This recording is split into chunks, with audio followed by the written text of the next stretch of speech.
On est très heureux de vous retrouver. La grande émission a changé de lieu et vous allez vite le remarquer. Aujourd'hui, pimpon. Et oui, toute la semaine. Comment ça va, mon ami Très bien. Sébastien, ça va? On est bien. Voilà. On y va. C'est est parti. Ouais. Faut d'ailleurs se dépêcher parce que. Oh non, il n'y a pas le feu.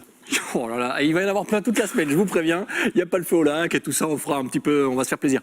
Est-ce qu'on lancerait pas le générique? Oui, on souhaitera une bonne semaine. La Oui, bienvenue, oui. Bien On le le fait bonjour juste après. du jour, bien sûr. Juste Bien après sûr. le générique.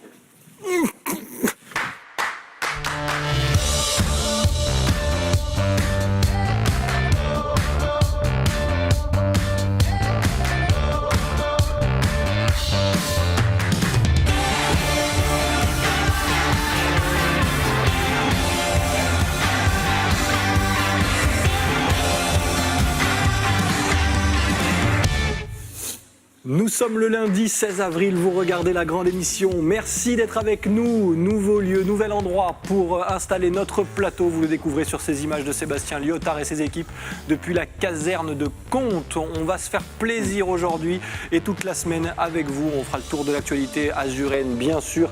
Chroniqueurs, reportages, il y en aura pour tout le monde. Et vous aussi, vous serez ravis de retrouver celui qui m'accompagne tous les jours, Thierry Messnage. Comment ça va, mon cher Thierry? Et vous, comment ça va? Plutôt bien. La forme? En très grande forme. Pompier bon oeil? Oh là là. Pardon. Merci. Il va y en avoir jusqu'à dimanche des vannes de ce type. Je préfère vous...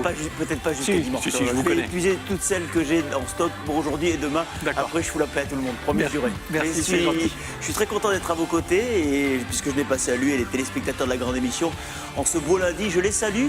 Et bien le bonjour et bonne semaine. On va passer donc toute cette semaine ensemble avec un invité pour ouvrir le bal. Il s'appelle Eric, responsable de la communication UDSP 06. On a plein de questions à lui poser. On va bien sûr planter le décor avec lui, savoir où nous sommes, ce qui s'y passe au quotidien, comment on vit ici et comment on communique d'ailleurs autour de ces pompiers de Comte. Et d'ailleurs, beaucoup de choses se sont passées, notamment dernièrement avec des petits clips vidéo et des messages à faire tourner en masse. Et on est là aussi pour ça, vous le verrez. On en parle avec notre invité, Eric Brocardi, qui sera sur le plateau dans un instant. Thierry, c'est lundi. Il ne sera pas seul, bien sûr. Encore un oui. plateau très riche en ce lundi, puisque Mika, notre ami de la mode, notre Mister Tendance, Mister Riviera Block, que l'on salue, salut Mika, viendra dans quelques minutes sur ce plateau. Il connaît bien la mode, bien sûr. Alors ici, la tendance, c'est plutôt le rouge ou le bleu et rouge. Lui, il connaît toutes les couleurs. Grâce à une nouvelle boutique qui s'appelle Duncan et qui a une nouvelle collection, qui vient de lancer une nouvelle collection homme. Et Mika, toujours à la pointe de la mode, viendra nous en parler dans les prochaines minutes. Duncan, habilleur aussi de l'OGC Nice, je crois, du côté du football. Bien, eh ben, c'est bien de le préciser. Je pense ne pas dire de bêtises, mais il confirmera tout ça avec nous, Mika, dans un instant sur le plateau de la grande émission. Et puis, une information insolite vous a fait réagir, vous, mon cher Thierry. La chanteuse mondialement connue Barbra Streisand, Oui. qui a fait cloner son chien, voilà, on voit l'image. Ça vous a inspiré, du coup, vous êtes allé poser quelques questions aux Azuréens dans la Ah rue. oui, apparemment c'est une tendance, effectivement. Enfin bon, pour le moment, il n'y a que Barbara qui a fait ça. Mais Barbara. effectivement, elle aimait Barbara. Elle aimait tellement son chien qu'elle a fait cloner son chien. Alors, est-ce que vous feriez cloner votre animal si vous en aviez les moyens, parce que ça coûte quand même pépette, hein, c'est le cas de dire quand on parle d'un chien. 50 000 euros. 50 000 euros au bas mot. Au bas mot. Pas de jeu de mots. Et ça peut monter encore plus haut. Je vous ai posé la question dans la rue. Vos réponses dans les prochaines minutes. Alors, pas besoin de le cloner, on en a déjà un et ça suffit largement. Le caricaturiste de la bande est là, en chemise lui aussi. Bravo, Rémi, comment ça va? Ben voilà, tu vois. Ah, hein. bravo. L'élégance. Bon. L'élégance. Oui, ben écoute, tu as doublé mon gag là, parce que j'allais faire justement dire quelque chose sur le clonage à mon sujet, mais tu m'as doublé. Ah, je t'ai bouffé ta vanne.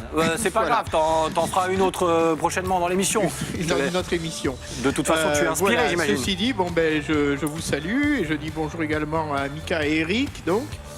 Et Eric qui va repartir avec naturellement son dessin et voilà dans ce lieu. Je ne veux pas dire un lieu étrange, mais enfin on est entouré de voitures de pompiers. C'est vrai que ce monde-là, c'est un peu fascinant. Enfin, je pense qu'il va en parler. Et puis, surtout pour un plateau de télévision. C'est ça qui est original et c'est pour ça que la grande émission continue son tour de la Côte d'Azur, comme chaque semaine, et vous propose voilà, ce genre d'endroit. On va en parler avec notre premier invité, Eric, qui est donc responsable communication, notamment ici, de l'UDSP 06. Il peut venir sur le plateau, nous rejoindre. Il a quelques mètres à faire pompier sportif, ce ne sont pas ces quelques mètres qui vont lui faire peur. Il va donc nous retrouver et s'installer. Bonjour, merci d'être là. Bonjour, merci à vous surtout de nous accueillir. Déjà, c'est un grand plaisir vraiment d'installer, je le disais, notre studio mobile, notre plateau dans ces lieux qu'on essaie de faire découvrir au plus grand nombre. On est à Contes, dans cette caserne de Contes. Déjà, pour planter un petit peu le décor, combien de personnes vivent ici et comment ça se passe? Comment ça s'organise une caserne en interne? Une caserne, ça regroupe déjà deux catégories, à savoir les sapeurs-pompiers professionnels et les sapeurs-pompiers volontaires. Donc ici, dans la caserne de Contes, c'est exactement la mixité qui s'opère entre les deux. Et à savoir qu'on est sur un secteur qui avoisine les 1500 interventions par an. C'est à la fois beaucoup et c'est important. Pourquoi? Parce qu'on est là pour défendre les petits villages aux alentours et c'est cette nécessité de proximité que la France et les citoyens ont tant besoin pour porter secours le plus vite possible. Alors à titre personnel, vous Eric, est-ce que devenir pompier, ça a été très vite une vocation? On imagine le petit garçon jouer avec les camions déjà, ou alors c'est venu un petit peu plus tard, on sort du cliché et on se dit que c'est venu par la force des choses, que la vie a fait que. Comment ça s'est passé pour vous? On va sortir complètement du cliché, hein, malheureusement, peut-être je vais en décevoir certains, mais ça s'est fait par le fruit du hasard, par quelqu'un qui m'y a plutôt poussé dedans, un peu comme Obélix dans la potion magique, et puis cette potion a bien prise, puisqu'aujourd'hui je ne peux pas me passer d'être à 100% dévoué vers cette activité de sapeur-pompier, aussi bien pour les volontaires que pour les professionnels. Je pense qu'aujourd'hui, c'est important d'être dans ce type d'activité-là. Vous avez eu une première vie, j'allais dire, avant d'être pompier? Oui, une petite vie, hein, toujours une petite vie à côté. Un tant soit peu, j'étais un petit peu commerçant, on va dire. Et puis à la fin, ça s'est vite détourné en métier de sapeur-pompier. Tout d'abord en tant que sapeur-pompier volontaire et par la suite j'en ai fait ma profession. Et on parlera aussi communication parce qu'il y a plein de choses à dire et plein de choses à faire encore pour promouvoir, j'allais dire, votre travail, mettre en avant tout ce que vous faites tous les jours ici, notamment avec vos équipes. Et on parlera aussi de ces clips qui ont été réalisés dernièrement pour soutenir votre action et surtout dénoncer les violences faites aux sapeurs-pompiers. Thierry. Qu'est-ce qui vous anime quand vous vous levez le matin? Qu'est-ce que vous vous dites? Le fait de ne pas savoir à quoi va ressembler votre journée? Le fait de savoir qu'il y a une part de risque aussi? Ça vous excite quelque part? Quelque part, effectivement. Donc là, on parle un petit peu pour la majeure partie des sapeurs-pompiers qui vivent effectivement le quotidien des interventions. Donc c'est vrai que ce qui nous anime, c'est la partie altruiste, un petit peu le don de soi vers les autres. L'occasion de pouvoir aider son prochain, aujourd'hui, je pense que ça devient essentiel. Au-delà de ça, c'est bien entendu un acte un petit peu citoyen, républicain. Tout dépend à partir de là sur quelle position on se base. Vous avez des pompiers professionnels qui sont dévoués vers le service public dans ce cadre-là à temps plein. Et à côté de ça, vous avez en plus des sapeurs-pompiers volontaires qui, eux, en plus de leur profession, sont animés par le don de soi, comme on dit directement, à savoir donner de leur temps libre pour aller justement armer les engins, les VSAV. Animés par la même envie d'aller vers l'autre, en tous les cas de lui porter secours d'une manière générale. Est-ce que c'est aujourd'hui un secteur qui subit une crise des vocations, ou au contraire, vous avez peut-être, comme on le dit dans le monde militaire, trop d'appelés et peu d'élus au final? Au final, c'est vrai qu'on parle toujours en France, puisque c'est composé de 80% de sapeurs-pompiers volontaires, une crise du volontariat. Il faut voir sur le domaine national, évidemment, la répartition du nombre de pompiers volontaires par rapport au nombre de professionnels. Et c'est vrai qu'on a une tendance à l'érosion du volontariat. Donc à partir de là, dans chaque département de France, on essaie justement de susciter des vocations en permanence, ce qui permet de maintenir ce que je disais tout à l'heure en introduction, ce fameux maillage territorial qui est ultra important pour nous, qui permet un petit peu de pouvoir, on va dire, distribuer le secours dans les minutes et les secondes qui suivent un appel au secours. Alors, si jamais vous avez besoin de volontaires supplémentaires ou d'effectifs supplémentaires, il existe le clonage aussi chez les animaux. Je ne sais pas si ça peut vous aider. Ça peut nous aider, effectivement, mais bon, pour l'instant, ça reste encore un peu excessif. Mais bon. Ouais, c'est effectivement 50 000 €, le chien, ça vous dit? Le chien, ouais, voilà. Ouais. J'imagine même pas pour un pompier. Non, on n'imagine même pas, on va même pas essayer. Il y en a qui ont tenté. Eric et ses hommes ont déjà eu à secourir des animaux, souvent ça arrive, coincés dans les arbres, ça a dû vous arriver souvent. Voilà. Ça arrive très régulièrement, ça arrive d'autant plus qu'aujourd'hui, on a affaire aussi à des nouveaux animaux de compagnie.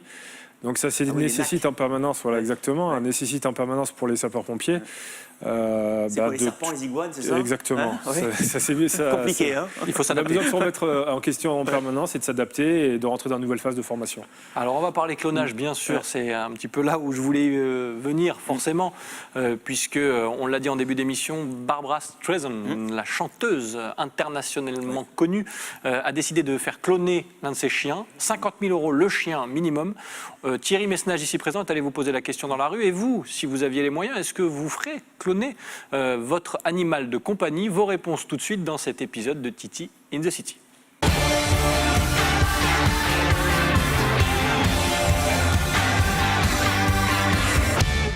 C'est donc la question du jour. Pourriez-vous faire cloner votre animal si vous en aviez les moyens?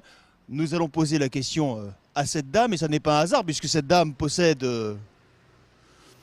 deux charmants petits compagnons qui s'appellent Ming et monsieur. Mini et Monsieur, et vous, votre prénom c'est Lynn. Lynn. Pourriez-vous faire cloner votre animal, ou vos animaux en l'occurrence, si vous en aviez les moyens? Non. Pourquoi?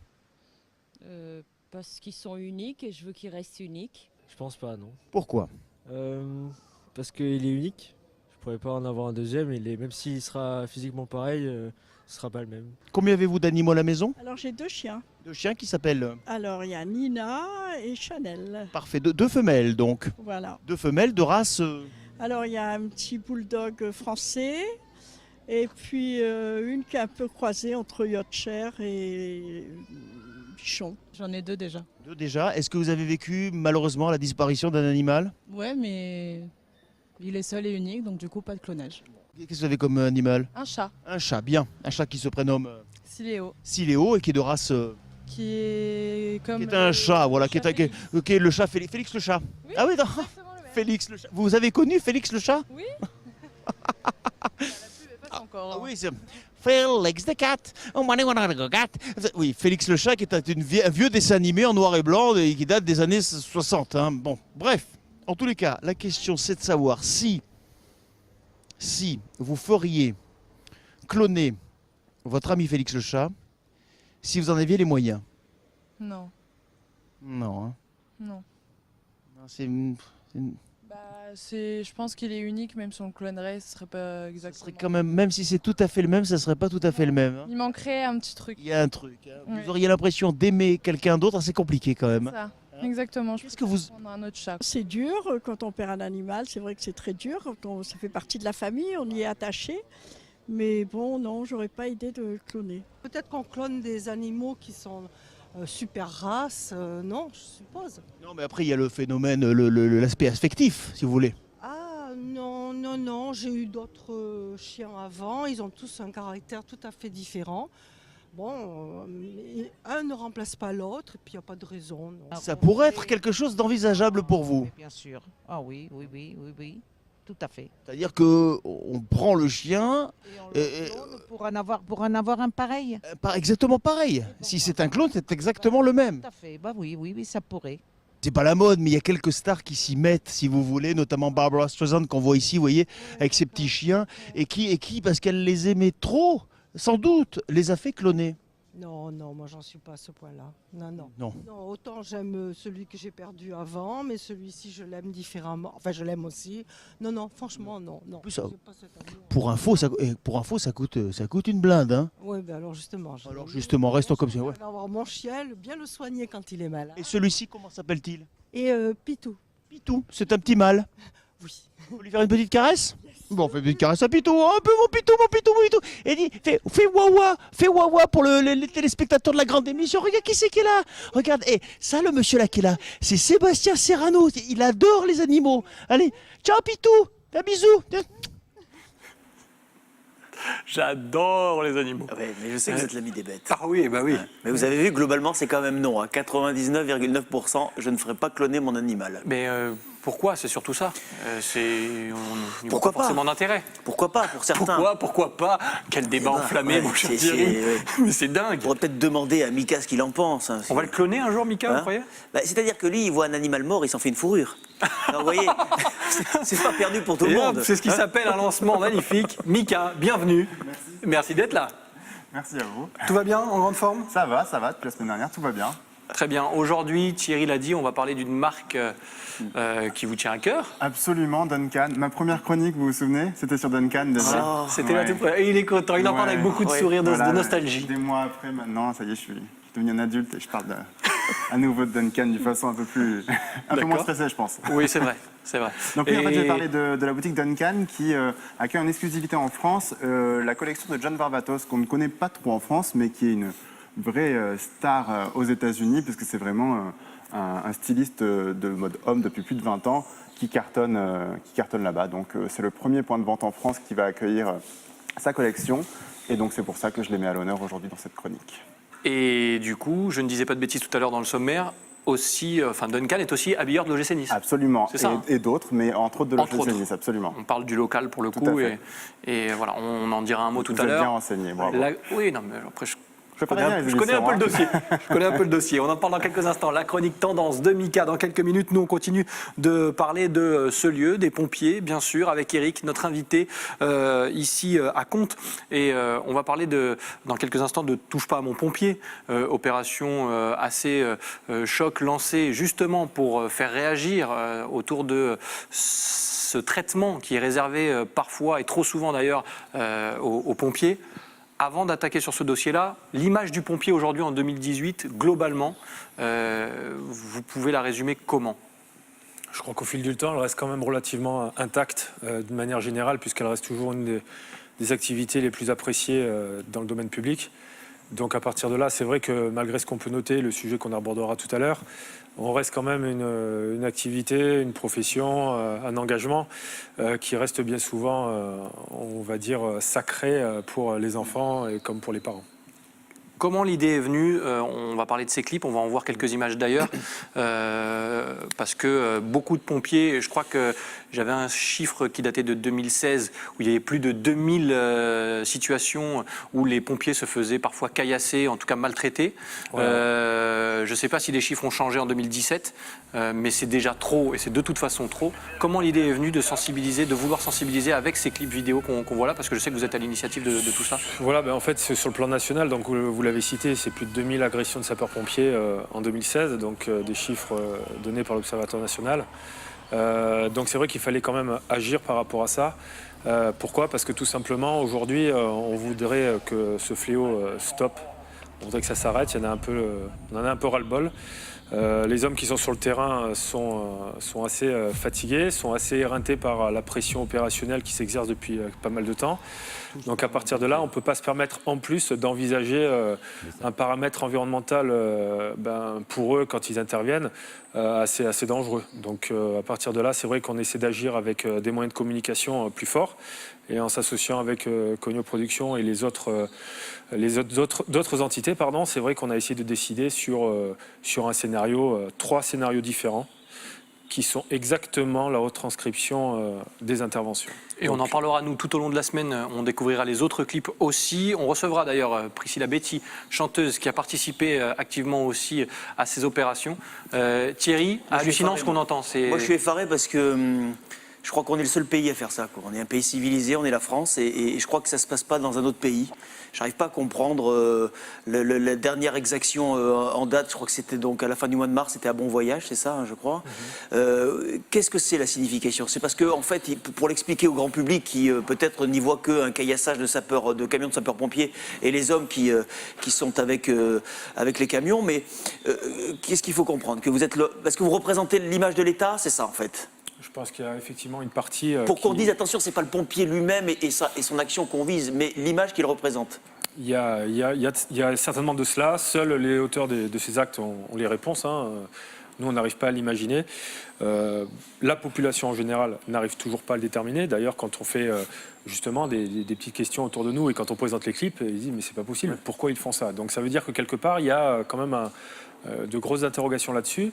Donc c'est vrai que par l'intermédiaire de ce que l'on montre en termes de communication, l'idée c'est de montrer quand même en image la réalité et derrière ça d'essayer de contrer le plus possible ce genre de choses, parce que c'est vrai qu'on représente, comme vous l'avez dit, l'État, on a un uniforme, néanmoins on est là juste pour porter secours. Et Et vous voyez, je dis c'est ça qui juste était entre effarant. guillemets. quoi. C'est ça qui est effarant. C'est que les auteurs de ces actes, non, je vais terminer parce que ça c'est très chiant. Franchement, non. Ça veut dire que les auteurs de ces actes, leur message n'est même pas clair. C'est-à-dire que, quelle que soit leur revendication, leur message n'est même pas clair. Le problème, c'est que ça va bien au-delà. C'est-à-dire que même les personnes de ces actes-là, parce qu'on est dans les Alpes-Maritimes, mais aujourd'hui c'est sur le plan national aussi qu'il y a des enjeux importants. Il s'avère que voilà, sur des interventions où les sapeurs-pompiers sont pris à partie, ce jour-là, même la personne qui caillasse, fatalité, on venait aussi pour sa famille. Donc à un moment donné, je pense qu'il y a un décalage aussi de compréhension par rapport à nos missions. Donc à côté de ça, on a développé pas mal de choses. Peut-être une question d'intelligence aussi qui a été oubliée en route.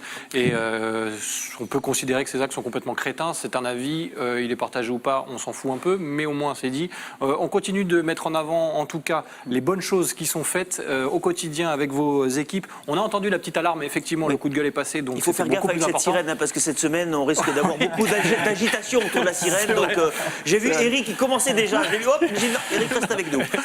Non, c'est juste le petit point M et on va faire réagir Rémi Molinari en 30 secondes parce qu'après on va passer à la chronique tendance de Mika. Rémi Molinari, tu entends ce qui se dit autour de ce plateau, des pompiers caillassés, pris à partie.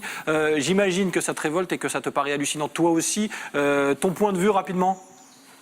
Alors, moi lorsque je suis arrivé ce matin, j'ai été, disons, agréablement surpris par l'étrangeté du lieu et surtout le calme. On pense toujours que dans une caserne de pompiers, il y a beaucoup d'effervescence, ça va, ça vient, des pimpons partout, des hommes qui descendent, tu sais, contre cette espèce de tube là. Enfin, de la façon que tu le mimes, on dirait du pole dance, mais c'est pas tout à fait ça. Non, je voudrais poser une question. Une caserne comme celle-ci, combien d'interventions fait-elle par jour? Et dans les Alpes-Maritimes, combien y a-t-il d'interventions par jour ici? La réponse d'Éric? En moyenne par jour, on est à plus de 300 interventions sur l'ensemble des Alpes-Maritimes. Donc ça veut dire une intervention toutes les 4 secondes environ comparativement sur le plan national, c'est une intervention toutes les 7 secondes et demie. Donc ça veut dire qu'on est quand même soumis à, comme je disais tout à l'heure, à une pression opérationnelle constante. Le calme n'est qu'apparent, rassurez-vous. Pourquoi? Parce que tout simplement qu'on a des horaires aussi à respecter par rapport au planning de la journée. Donc c'est vrai que vous n'avez pas forcément vu les gyros, les deux tons tourner ce matin, ni les avoir entendus, mais c'est parce que néanmoins les vérifications des engins ont été faites et qu'après on procède à une planification précise avec la formation, des entraînements ou autres. Donc c'est vrai que parfois il y a des interventions qui se font, mais ça se passe bien, ça se passe dans le calme, c'est maîtrisé, donc à partir de là, il n'y a pas forcément besoin d'être constamment excité. C'est vrai, comme l'est régulièrement toute l'équipe de la grande émission, par exemple. On dira un dernier mot et on vous posera peut-être une dernière question dans quelques instants. Il est l'heure, puisque ça passe très vite dans la grande émission, encore une fois aujourd'hui, de passer à notre chronique tendance. Et c'est Mickaël, notre Mister Riviera Blog, qui s'en charge.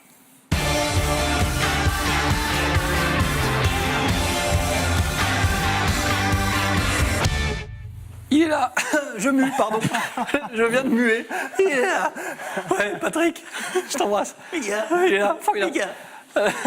Pardon, Mika, Duncan, on en parle forcément, allons-y. Absolument. On veut tout savoir. Je prends la relève, rassurez-vous. Oui, c'est mieux. Je vais peut-être boire un petit coup, moi. Ça vous fera du bien. Merci. Donc oui, je vais vous parler de Duncan, comme j'avais parlé déjà il y a quelques mois dans la grande émission. Duncan, donc pour faire un petit résumé, alors je pense que vous avez la langue qui a bafouillé tout à l'heure en disant que c'est une nouvelle boutique, mais non, ça fait 100 ans qu'ils habillent en fait les Niçois. Vous avez la langue qui bafouille. C'est la langue qui bafouille, je voulais parler de nouvelle collection, c'est ça? Voilà, oui, c'est ouais, ça, vous êtes un peu rattrapé, mais c'est juste pour que ce soit clair pour tout le monde. En fait, ça a été créé en 1905 par l'arrière-grand-père d'Olivier Deleuze, qui maintenant gère la boutique Duncan. Et donc, ça fait 4 générations qu'ils habillent les Niçois, donc spécialisés principalement dans la mode homme. Il y a également une boutique femme qui a ouvert en 2012 dans le Vieux-Nice, à côté de la boutique homme Duncan. Et en fait, voilà, on les connaît beaucoup à Nice aussi pour les collaborations, donc que ce soit déjà ils habillent l'OGC Nice. Il y a eu des collaborations avec Sab, dont on avait parlé, la Chaise Bleue, des collaborations avec les éditions Giletta. Voilà, plusieurs belles collaborations locales qui ont fait aussi la réputation de cette boutique qui est quand même assez récente également. Alors là, en fait, ils aiment, ils aiment avoir aussi des nouveautés, des exclusivités. Donc, ils avaient un corner dédié à Karl Lagerfeld il y a quelques temps. Et il a même décidé d'ouvrir une boutique du coup entièrement dédiée à Karl Lagerfeld. Donc, ce corner au sein de la boutique Duncan est resté libre. Et maintenant, il a décidé d'accueillir John Varvatos. John Varvatos, vous le connaissez peut-être pas. J'avoue, du tout. Bon, ben, en tout cas, croyez-moi que dans le reste du monde, il est énormément connu. En fait, Pas à la caserne de pompiers de Comte. Et vous Voilà. connaissiez Eric? Non, Vous voyez malheureusement. Et voilà. non, en Voilà. France, il est très peu connu, alors que franchement, en fait, vous le connaissez sans le connaître. C'est-à-dire que vous avez déjà vu certainement ses fringues il y a quelques années. Ça fait plus de 20 ans qu'il fait ça. Trop Il a jeune. travaillé pour Calvin Klein, il a travaillé pour Polo Ralph Lauren. Et il y a 20 ans, il a créé sa marque, John Varvatos, qui cartonne aux États-Unis. Et D'accord. vraiment. Non, non, mais très bien. Ouais. C'est très On peut avoir un nom de Feta Salakis et faire des fringues, non? C'est bien. Cette année, en fait, il a même été élu designer de l'année en 2007. Ah bah alors, rien à dire. Comme quoi, hein, c'est quand même pas mal. Donc cette année, il lance sa première collaboration avec un jeune chanteur américain qui s'appelle Nick Jonas. Vous connaissez? Oui, le frère de Michel Jonas. Vous êtes lourds, les gars. Mais faut pas. Il nous lance là-dessus, c'est pas possible. Mais Pas nous. non, Mika, mais Mika. vous êtes trop Faites vieux. attention, faites attention. Avant les relances, regardez bien les noms, surtout. Les noms, c'est vachement important. Surtout avec deux zigotos comme Non, ça. Nick Jonas, quand il était jeune, il faisait partie des Jonas Brothers. C'était un bien bien sûr. les Ah jeunes oui. Disney, vous Bien vous souvenez. sûr. Voilà, donc maintenant, c'est devenu une star de la chanson oui. en solo aux États-Unis. Et il a lancé sa première collaboration donc ensemble. Alors pourquoi on voit quelques images de cette collection d'ailleurs. Pourquoi, qu'est-ce qui réunissait Duncan avec John Varvatos? En fait, tous les deux sont fans de la musique depuis toujours. C'est-à-dire que Duncan, en plus d'habiller l'OGC Nice, il habille aussi les ouvreurs et le chef d'orchestre de l'opéra. Il est en collaboration avec le Nice Jazz Festival. Je me souviens que l'été dernier, il avait fait un immense concert devant sa boutique pendant le festival de jazz. Tout ça. Et John Varvatos, lui, adore le rock. Donc toutes ses collections sont inspirées par la musique et le rock. Dans ces pubs, on découvre pas des mannequins, mais des chanteurs connus qui font la promotion. Donc c'est Iggy Pop, on a eu du Alice Cooper, enfin pas mal de noms quand même connus. Et c'est la première fois du coup que John Varvatos se voit attribuer un espace dédié en France. C'est quand même une exclusivité. Pour une fois que ça se passe sur la Côte d'Azur, c'est bien d'en parler. Il faut. C'est pas qu'à Paris, donc voilà, ça se passe chez nous. Maintenant, ça vient de commencer. Ça a commencé la semaine dernière directement à la boutique Duncan. Donc on peut aller faire un petit tour. Il y a deux collections qui sont proposées. Une qui s'appelle Star USA, c'est ça, qui est une collection de luxe mais qui reste accessible. L'autre qui est la collection créateur John Varvatos, qui est voilà, dans un autre budget. Et du coup, voilà, n'hésitez pas à aller faire un petit tour. Venez de ma part, ça va leur faire plaisir. C'est vrai? Voilà. On a un code de réduction quand on vient de la part de Mister Riviera Blog ou pas? Euh, Non, parce je que vais- vous connaissez mon côté radin, forcément. Je vais le négocier pour vous si vous voulez. Merci, Voilà. vous êtes bien aimable. Alors, je rappelle juste les adresses. Donc, c'est la boutique homme est au 5 Saint-François de Paul, dans le Vieux-Nice. Et la boutique femme est juste derrière, au 11 Alexandre-Marie. C'est Et juste noté. en face, on a la boutique Karl Lagerfeld aussi. Donc, autant aller faire un tour dans les trois. Ah, c'est votre coin, ça. Hein. Ouais, j'aime Ça, bien. c'est votre j'aime coin. bien. Mais quand il n'est pas aux galeries, Ah ouais, Voilà, c'est quand ça, je suis pas au Galerie Lafayette, en fait. Mais ça reste pas très très loin non plus. bien hein, sûr, donc, bien sûr. Voilà, on rappelle le site aussi si vous voulez, Ouais. www.duncan-nice.com, où vous avez toutes les collections, donc les collaborations encore avec Sab, avec tout ce qu'on a déjà vu. Et voilà, je pense que j'ai fait le tour. C'est pas mal, dites-moi. Des questions? C'est bien. Pas d'autres questions, vous avez été complet. Autre site à rappeler, celui de Mister Riviera, forcément. Absolument. Mister, www.mister-riviera.com, toutes les actualités de la Côte d'Azur. Vu, Événements, festivals, revu restaurants. et corrigé par Mickaël Muneni, notre Mister Riviera Blog, avec nous tous les lundis sur le plateau de la grande émission. Merci Mickaël, restez bien avec nous, il reste encore 2 minutes d'émission, on va faire très vite parce qu'on est obligé de vous poser la question aussi. On était sur un sujet un peu plus sérieux avant la chronique, on va essayer de finir avec un peu plus de légèreté. Si je vous demande une intervention, on doit vous poser la question 50 fois, mais je serai le 51e, une intervention un petit peu qui vous a fait sourire, un petit peu décalée, que vous avez dû effectuer, un souvenir, une anecdote, vous me racontez quoi? En fait, il y a toujours une intervention classique où en fait, on regarde toujours un petit peu la réaction des gens parfois.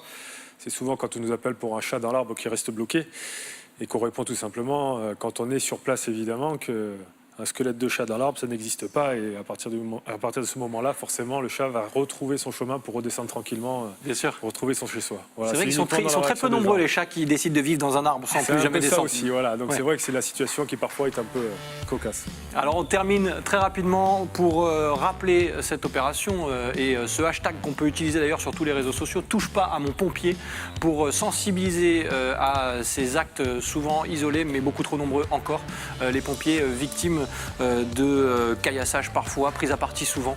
Et on est là aussi toute cette semaine pour continuer à le dénoncer. On essaiera de faire passer le message. Merci beaucoup Eric d'avoir été notre invité sur le plateau de cette grande émission. Michael, on se donne rendez-vous la semaine prochaine. Et c'est l'heure de la violence du jour, va être maintenant, hein, je vous le dis tout de suite. C'est le dessin de Rémi Molinari. Pardon Eric. Et Rémi. La violence, la Oui, voici. oui, c'est Voici très violent donc avec toi. Eric, avec le casque, en pompier, avec le casque. Que dit-il? C'est très simple. Touche pas à mon caricaturiste. Il est bon, il arrive à se Sans placer compter encore. que les caricaturistes ont payé il y a quelques années un lourd tribut. C'est vrai, les Et dessinateurs de pompiers, presse. à cette époque, avaient eu beaucoup de travail. Exactement. Merci Rémi Molinari pour ce petit clin d'œil et ce joli dessin que tu vas venir apporter à notre invité sur le plateau. Thierry, Oui, à demain. ciao Belle, oui, à demain, avec plaisir. Magnifique, j'adore. On va vous donner rendez-vous à vous aussi demain depuis cette caserne à Comte. On continue par les pompiers, mais pas que, vous le verrez. Il y en aura pour tout le monde dans la grande émission toute cette semaine jusqu'à dimanche, bien installé ici. On bouge pas, on vous attend dès demain pour un nouveau numéro et de nouvelles aventures dans la grande émission. Bye bye.